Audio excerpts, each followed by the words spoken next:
আসসালামু আলাইকুম বন্ধুরা, কেমন আছেন সবাই? আশা করি সবাই ভালো আছেন। আজকে আমি একটা অসাধারণ অ্যানিমেশন কার্টুন মুভির এক্সপ্লেনেশন নিয়ে এসেছি। মুভির নাম স্টিকম্যান। আশা করি এই মুভির গল্পটা আপনাদের অনেক ভালো লাগবে। তবে আপনি যদি আমার চ্যানেলে নতুন হয়ে থাকেন তাহলে অবশ্যই চ্যানেলটি সাবস্ক্রাইব করে পাশে থাকবেন। চলুন তাহলে বেশি কথা না বলে আমরা গল্পের ভেতরে ঢুকে যাই। সিনেমার শুরুতে আমাদেরকে বরফে ঢাকা একটা ছোট্ট শহরকে দেখানো হয়। এরপর আমরা সেখানে একটা গাছ দেখতে পাই যেখানে স্টিকম্যান এবং তার ফ্যামিলি বসবাস করত। স্টিকম্যানের পরিবারে ছিল তার ওয়াইফ এবং 3টা ছোট্ট ছোট্ট বাচ্চা। রাত হলে আমরা জানতে পারি পরের দিন ক্রিসমাস ডে। এজন্য সকালবেলা বাচ্চারা ঘুম থেকে উঠে অনেক এক্সাইটেড হয়ে যায় এইটা দেখার জন্য যে সান্টা ক্লজ তাদের জন্য কি উপহার রেখে গেছে। দৌড়ে যখন ক্রিসমাস গাছের কাছে যায় তখনই 3টা ছোট্ট ছোট্ট উপহার পায়। গিফটগুলো ওপেন করলে সুন্দর সুন্দর খেলনা বেরিয়ে আসে যেগুলো তার বাবাই তাদের জন্য রেখে দিয়েছিল। এরপর পুরো পরিবার বাইরে গিয়ে একে অপরের সঙ্গে খেলা করতে থাকে। ঠিক তখনই সেখানে একটা মেয়ে চলে আসে। ওই মেয়েটাকে দেখে তারা তখন এমন ভাব করে যেন তারা নর্মাল স্টিক। আসলে মানুষের হাত থেকে বাঁচার জন্যই তারা এরকমটা করেছে। মেয়েটা সেখান থেকে চলে যাওয়ার পর তারা আবারও খেলতে শুরু করে। স্টিকম্যান এবং তার পরিবার এটা নিয়ে বেশ খুশি ছিল। এভাবে এক সময় শীতকাল পার হয়ে যায় এবং বসন্তকাল চলে আসে। বাইরের পরিবেশ তো সবুজ পাতায় ভরে যায়, এমনকি স্টিকম্যানের মাথায়ও 2টা ছোট্ট ছোট্ট সবুজ পাতা গজায়। এরপর বসন্তকাল এনজয় করার জন্য সে সকালবেলা একদিন একাই জগিং এ বের হয়ে পড়ে। জগিং করার সময় সে রাস্তায় একটা শামুককে দেখতে পায় যে কিনা খুব তাড়াতাড়ি তার খাবারের কাছে যাওয়ার জন্য চেষ্টা করছে। এইটা দেখে স্টিকম্যান তখন তাকে সাহায্য করতে যায়, কিন্তু খাবারটা একটু দূরেই দেয়। খুব বাজে একটা স্টিকম্যান। এরপর সে আবারও নিজের মতো জগিং করতে শুরু করে। এই সবকিছুর মাঝে স্টিকম্যান খেয়ালই করে না যে পাশের ঝোপে একটা কুকুর লুকিয়ে আছে। ওই শামুকটা তখন স্টিকম্যানকে সাবধান করার চেষ্টা করে, কিন্তু তখনই ওই কুকুরটা তখন স্টিকম্যানের সামনে চলে আসে।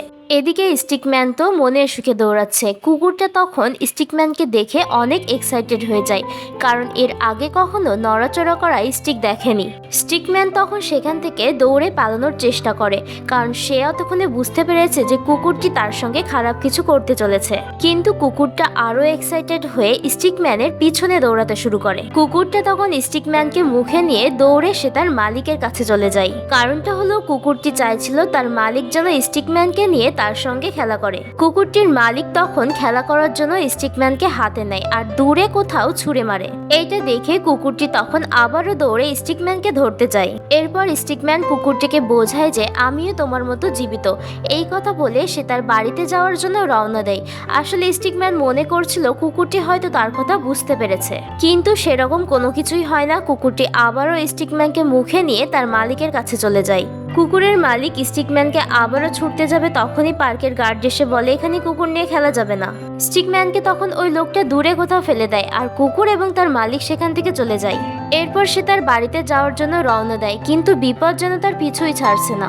কারণটা হলো কিছুক্ষণ পরে সেখানে একটা মেয়ে চলে আসে যে কিনা গেম খেলার জন্য একটা স্টিক খুঁজছিল। মেয়েটা তখন স্টিকম্যানকে দেখে তার সঙ্গে নিয়ে চলে যায়। অন্যদিকে স্টিকম্যানের স্ত্রী অপেক্ষা করছিল যে স্টিকম্যান বাসায় কখন ফিরবে। এরপর মেয়েটা স্টিকম্যানকে পানিতে ফেলে দেয়, কারণ সে তার বন্ধুদের সাথে বেট লাগিয়েছিল। এরপর স্টিকম্যান পানিতে ভাসতে ভাসতে অনেকটা দূরে চলে যায়। স্টিকম্যান তখন অনেক চেষ্টা করছিল পানি থেকে ওঠার জন্য, কিন্তু সে কিছুতেই পারছিল না, কারণ পানিতে ছিল অনেক স্রোত। এরপর সে একটা চাকার মতো কিছুর মধ্য দিয়ে অন্য একটা নদীতে চলে যায়। স্টিকম্যান তখন ভাবছিল যে কিছুর সাহায্যে যদি পানি থেকে উপরে ওঠা যায়। কিছুক্ষণ পরে স্টিকম্যান সেখানে একটা ফিশারম্যানকে দেখতে পায় যে কিনা নদীতে মাছ ধরতে এসেছিল, যার হাতে একটা মাছ ধরার ছিপ ছিল আর সেই ছিপের সঙ্গে একটা মাছও আটকে ছিল। স্টিকম্যান তখন সেই মাছের সাথেই নিজেকে আটকে নেয়। ফিশারম্যান যখন মাছটাকে উপরে তুলছিল স্টিকম্যান তখন মাছটাকে মুক্ত করে দেয় আর নিজেও পানি থেকে উপরে উঠে আসে। পাশে থেকে এই একটা ব্যাঙ এই সব কিছু দেখছিল। ওই ব্যাঙটাও তখন স্টিকম্যানকে সাহায্য করে। অবশেষে সে পানি থেকে উপরে উঠতে পারে। এরপর সে মনে মনে শান্তি পায় যে সে আবারও বাড়িতে ফিরে যেতে পারবে। স্টিকম্যান যখন ঝোপের ভেতরে যাচ্ছিল ব্যাঙটা তখন তাকে একটু সাবধান করে, কিন্তু তার আগেই স্টিকম্যান ঝোপের ভেতরে চলে যায়। আসলে সেখানে একটি হাঁসের পরিবার বসবাস করত। সে তার বাসা বানানোর জন্য কিছু খড় জোগাড় করছিল। হাঁসটা তখন স্টিকম্যানকে ধরে নিয়ে তার বাড়ি বানানোর জন্য নিয়ে যায়। স্টিকম্যান তখন অনেক চেষ্টা করে, কিন্তু হাঁসটা তাকে কিছুতেই বাইরে যেতে দেয় না। অন্যদিকে স্টিকম্যানের পরিবার অনেক চিন্তায় দিন পার করছিল। এরপর তারা বাইরে বের হয়ে পড়ে স্টিকম্যানকে খোঁজার জন্য। এইদিকে তো স্টিকম্যান হাঁসের বাসায় আটকে আছে। হাঁসের বাসায় থাকা 3টা ডিম থেকে ছোট ছোট বাচ্চা বের হয়। বাচ্চাগুলোকে দেখে স্টিকম্যানের তখন নিজের পরিবারের কথা মনে পড়ে। হাঁসটা যখন তার বাচ্চাদের নিয়ে পানিতে নামে তখন সে ভাবে এবার আমি পালাবো। তখনই সে পালানোর চেষ্টা করে, কিন্তু এতে তার কপাল খারাপ ছিল। তখন পাশ থেকে নৌকায় করে কিছু লোক যাচ্ছিল এবং প্যাডেলে ধাক্কা খেয়ে সে আবারও পানিতে পড়ে যায়। ভাসতে ভাসতে স্টিকম্যান এবার সমুদ্রে এসে পৌঁছায়। এরপর দূরে একটা সে টাওয়ার দেখতে পায়। এটা দেখে সে বুঝতে পারে তার বাড়ি থেকে অনেকটা দূরে চলে এসেছে। তাছাড়া এখন বাড়িতে ফিরে যাওয়া তার জন্য অনেক কঠিন হবে। তবুও সে তার সাহস হারায় না, অনেক চেষ্টা করে পানি থেকে ওঠার জন্য, কিন্তু পানির ঢেউ তাকে আরো গভীরে নিয়ে যায়। সে কিছুক্ষণ রেস্ট করার জন্য তার চোখ দুটো বন্ধ করে নেয়। চোখ বন্ধ করে সে ভাসতে থাকে, কিন্তু এখানেও একটা পাখি এসে তাকে বিরক্ত করতে থাকে। অন্যদিকে আমরা দেখতে পাই যে স্টিকম্যানের পরিবার খুঁজতে খুঁজতে সেই হাঁসের বাসার কাছে চলে এসেছে। সেখানে স্টিকম্যানের মাথায় থাকা একটি পাতা দেখতে পাই। পাতা পড়ে থাকতে দেখে তার ওয়াইফ তো খুবই চিন্তায় পড়ে যায়। একটু পরে সেখানে সেই ব্যাঙটা চলে আসে। ব্যাঙটা তখন তাকে জানায় কিভাবে স্টিকম্যান ভাসতে ভাসতে দূরে চলে গেছে। এটা শুনে স্টিকম্যানের ওয়াইফ তো আরো বেশি ভয় পেয়ে যায়, যে ভাবতে থাকে সে আর স্টিকম্যানকে কখনো দেখতে পারবে কিনা। অন্যদিকে স্টিকম্যান ভাসতে ভাসতে একটা বিচের পাড়ে এসে পৌঁছায়, যেখানে অনেক দূরে সে একটা ওয়াচ টাওয়ার দেখতে পায়। যেটা দেখে তার মনে হয় সে হয়তো তার বাড়ির আশেপাশেও কোথাও একটা আছে। কিন্তু ওই বিচে ছিল অনেক মানুষ। সে বুঝতেই পারছিল না এই মানুষগুলোর হাত থেকে বের হয়ে কিভাবে সে তার বাড়িতে যাবে। স্টিকম্যান তখন সেখান থেকে লুকিয়ে লুকিয়ে বের হওয়ার চেষ্টা করে, কিন্তু কিছু বাচ্চা এসে তাকে ধরে তার উপরে বসিয়ে দেয়। এতে করে স্টিকম্যানের অনেক রাগ হচ্ছিল, কারণটা হলো মানুষগুলো তাকে একা কেন ছাড়ছে না। এরপর স্টিকম্যান সেখান থেকে নেমে পড়ে। তখনই সেখান থেকে আরেকটা মেয়ে এসে তাকে নিয়ে চলে যায়। মেয়েটা তার কুকুরের সঙ্গে খেলা করছিল এবং স্টিকম্যানকে তলোয়ার হিসেবে ব্যবহার করছিল। মেয়েটা খেলতে খেলতে সেখান থেকে চলে গেলে আরেকটা মেয়ে এসে ব্যাগে সাপোর্ট দেওয়ার জন্য তাকে নিয়ে চলে যায়। এরপর স্টিকম্যানের অনেক রাগ হয়, কারণ মানুষ তাকে বিভিন্নভাবে ব্যবহার করছে। কামড়টাও বেশ বেশি লেগে গিয়েছিল। এখন গাছের পাতা ঝরাও শুরু করে দিয়েছে। এরপর স্টিকম্যান একটা ছোট বাচ্চার হাতে পড়ে। সে তাকে ঘুরিয়ে ঘুরিয়ে দূরে ছুঁড়ে ফেলে দেয়। এভাবে দিন কাটাতে কাটাতে শীতকাল চলে আসে। দিন দিন যেন স্টিকম্যানের কনফিডেন্স ফুরিয়ে যাচ্ছিল। এখন শুধুমাত্র সে এটাই ভাবতো যে কবে সে তার বাড়িতে ফিরে যেতে পারবে আর নিজের পরিবারের সঙ্গে ক্রিসমাস কাটাতে পারবে। এরপর একটা ছেলে স্টিকম্যানকে নিয়ে স্নোম্যানের সঙ্গে লাগিয়ে দেয়। স্টিকম্যান তখন সেখান থেকে ভেঙে বের হয়ে আসে। এভাবে চলতে চলতে স্টিকম্যান তো ঠান্ডায় জমে যাচ্ছিল, কিন্তু তবুও সে তার জার্নি থামায় না, কারণ শুধুমাত্র সে তার ফ্যামিলির সঙ্গে দেখা করতে চায়। এরপর সামনে যেতে যেতে একটা বড় গাছ দেখতে পায়, যে গাছটা স্টিকম্যানের বাসার গাছের মতো ছিল। স্টিকম্যান তখন গাছটা দেখে অনেক খুশি হয়, কারণ সে ভাবে যে অবশেষে সে হয়তো তার বাড়িতে ফিরে আসতে পেরেছে।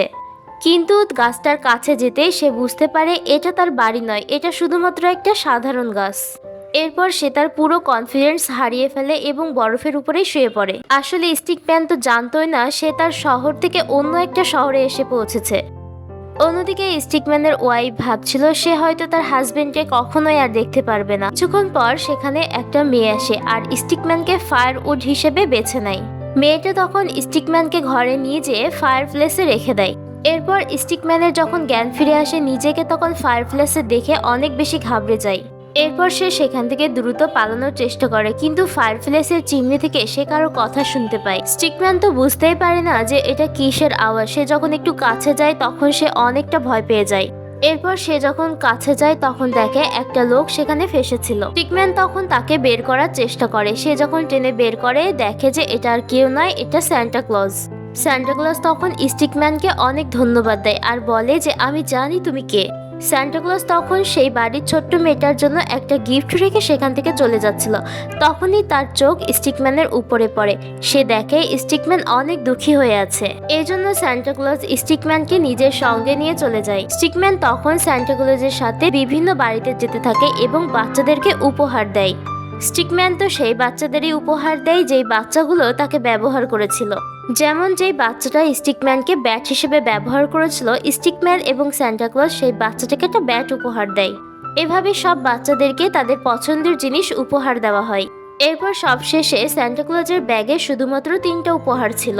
সান্টা ক্লজ তখন স্টিকম্যানকে বলে যে এই উপহার 3টা অনেক স্পেশাল বাচ্চাদের জন্য। এরপর সান্টা ক্লজ এবং স্টিকম্যান সেই 3টা উপহার ডেলিভারি করতে যায়। এরপর কিছুক্ষণ পর স্যান্টা ক্লজ স্টিকম্যানকে সামনে তাকানোর জন্য বলে। স্টিকম্যান সামনের দিকে তাকালে দেখে সামনেই তার শহর এবং সে তার ঘরটাকেও দেখতে পায়। অন্যদিকে স্টিকম্যানের পরিবার অনেক বেশি দুঃখিত ছিল। কারণটা হলো ক্রিসমাস এসে গেছে, এখনো স্টিকম্যান বাড়িতে ফেরেনি, যার কারণে তাদের মনে হচ্ছিল স্টিকম্যান হয়তো কখনো আর তাদের কাছে ফিরবে না। তারা যখন এই সবকিছু নিয়ে চিন্তায় ছিল, হঠাৎ করে তাদের গাছটা কেঁপে ওঠে। আসলে তাদের মনে হয় তাদের গাছের উপরে কোনো পাখি হয়তো আক্রমণ করেছে।